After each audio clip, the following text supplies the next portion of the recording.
छत्रपती संभाजीनगर लोकसभा निवडणुकीच्या पार्श्वभूमीवर सर्व उमेदवार जोरदार तयारी करत असताना दुसरीकडे संभाजीनगर जिल्ह्यात जीवन राजपूत या उमेदवाराच्या नावाची जोरदार चर्चा सुरू झाली आहे।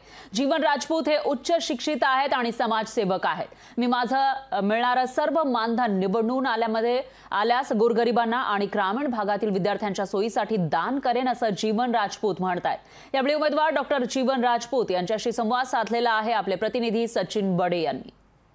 छत्रपती संभाजीनगर शहरामध्ये रणधुमाळी पाहायला मिळते ती म्हणजे लोकसभा निवडणुकीची। मात्र बरेचसे उमेदवार हे जुने आहेत, यांनी काही दिवसांपासून आपलं काम केलंय, मात्र नवीन चेहरा कोण असा देखील प्रश्न सर्वसामान्य जनता उपस्थित करते।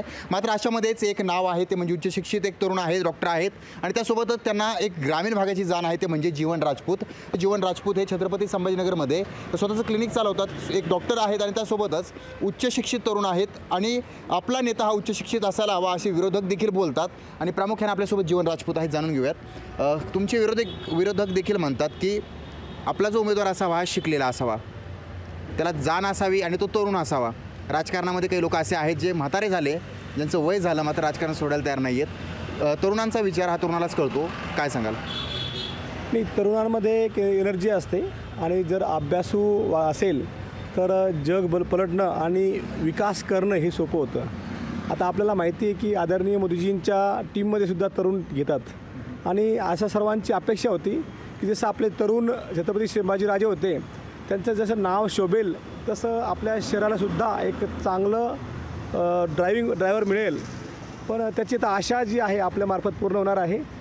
65% तरुण आहे आणि तरुणांनी आता थांबलेलं आहे।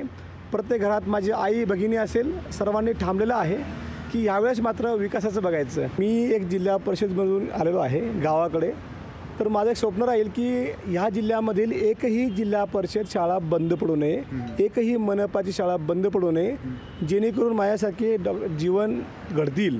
आणि माझं प्रण आहे आपल्यासमोर सांगतो की एकही रुपयाचा पगार घेणार नाही। जे काही मला मानधन मिळेल ना ते सुद्धा मी माझ्या जिल्हा परिषद आणि मनपाच्या शाळेला देईल आणि रोजगार इथे खूप मोठा उपलब्ध होऊ शकतो। अशी खूप सारे असंख्य जी विकासाची कामं आहे ते बघून असं मन तळमळतं। शेवटी भगतसिंग राजगुरू व्हावं लागेल आणि त्यासाठी सर्वांनी सांगितलं की बाबा तुमची समाजामध्ये जी नाळ आहे, ग्रामीणची नाळ आहे, शहराची नाळ आहे, यंग जनरेशनमध्ये आहात, डॉक्टर आहे, वकील आहे, या सर्वांचं कॉम्बिनेशन बघितलं तर मोदीजींच्या टीममध्ये असा जर माणूस गेला तर छत्रपती संभाजीराजांचं जेव्हा नाव निघेल तर आपल्या जिल्ह्याचं जे गर्व होईल ते लोकांना आनंद भासतंय। सचिन बडे, लोकशाही मराठी, छत्रपती संभाजीनगर। लोकशाही मराठी, ऐका, पहा, जागरूक रहा।